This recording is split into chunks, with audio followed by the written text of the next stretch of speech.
Hey everybody, Hello Tamerlane, doing his usual weekly painting progress.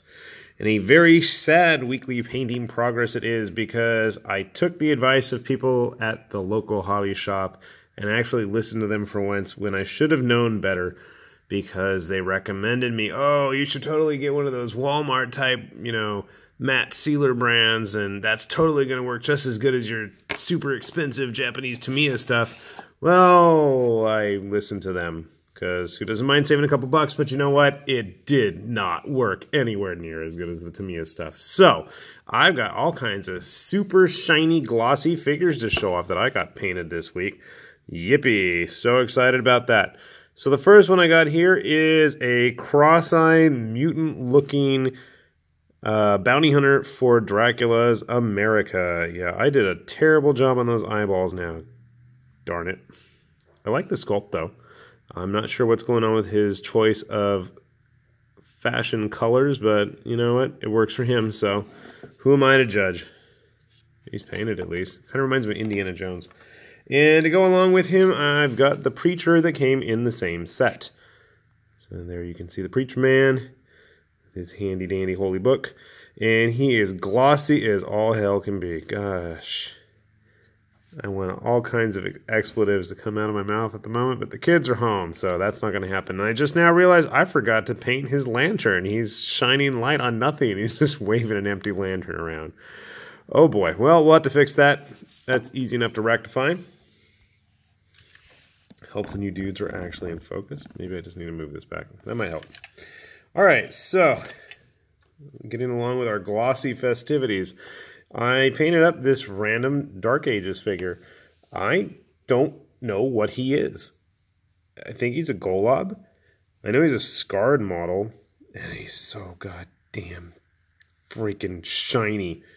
Oh, it's pissing me off. It's okay. It's tabletop worthy, I'd say. I'm not sure what's up with his colors, just like that bounty hunter from Dracula's America, the orange and the purple. Something different, I guess. I want to say he's a Golob, though. I'm looking at him. He's got the sword. He's got the top knot. I guess he's kind of the same height. I was going to say they're usually big, but I think later on they made him to the 40mm bases. But what do I know, right?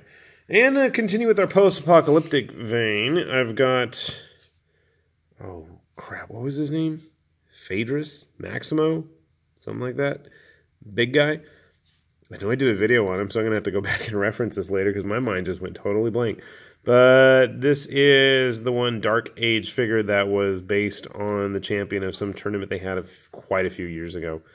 And you can see he's just as glossy as his friends there. Isn't that impressive? I actually like the sculpt. I'm not sure what that's supposed to be, and I don't know why there's gold and copper and stuff on it, but whatever. And let's see. Oh, I finished 2 more Eden figures. As you can see. Oh, good God, he's glossy. That's really bad. I apologize. He didn't look that bad when I painted him. I don't remember his name. Resistance guy. His eyes look terrible. His skin looks terrible. I am awfully embarrassed. That's going to have to get fixed up. Time to order some Tamiya stat. And his friend, who also came from the Resistance starter, why she's wearing such a tiny top, I'm not sure. It's kind of weird, but whatever. She had to have anime hair. Dang, what's her name? Eve, maybe? I don't know. Resistance girl. And then, if we're going to do post-apocalyptic, nothing can be complete. Oh, God, what happened to his eyes? Oh, his eyes glossed over. Superman Ken. Or Kenshiro from Hokuto. Good thing I've got him glossed up with the super glossy sealer, because I don't see any damage there. Anyway, I like the colors I used. I'm not happy with how freaking shiny he is. I tried to base it more on the more recent OVA colors. And then I got a couple of shiny boars. Those deep cut boars. I was going to subject my children to a paleo diet before I busted out with our actual gaming friends. But yeah, they're painted at least. And we've got the stag to go with them. Oh, and along with the stag, we got the bear. And the bear, I think, is the champion Glossy King today. It's like a big pile of greasy chocolate. Chocolate lovin'. Mm-hmm. Again, despite their... Ooh.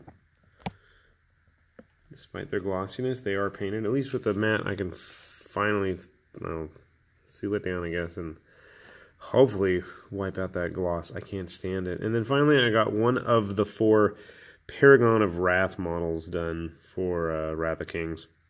I believe that's what they're called. And I couldn't help myself, but I had to paint every little stud on his armor.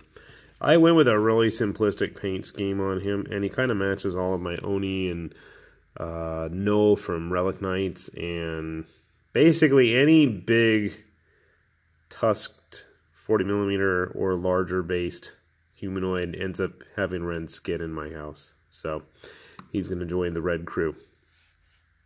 One of these days, if I get back to trying Kings of War, he'll probably end up in that group. So I like his armor, and he's got these weird cybernetic parts all over him. I really should probably go read the book. I'm curious what their deal is. They got a lot of prosthetics on them. I like him, though. I actually did, I think, a decent job on his face, despite the glossiness. So anyway, there you have a nice, shiny, greasy-looking bunch of figures that got painted this week. Hopefully next week's batch is a lot less shiny. I am, like, really, really saddened by this. How many guys did I get done here? 2, 4, 6, 8, 10. I seem to be averaging about 10 figures a week. Not bad. So, hopefully you have found this somewhat helpful, in that if I can somehow squeeze that many figures to get painted from start to finish in the matter of 7 days, what's your excuse for not getting that many done, huh? I don't know. I'm trying to figure out. I'll come back to that, but I don't have one. So, with that said, this has been High Lord Tamerlane and Obscurities and Miniatures saying bye-bye.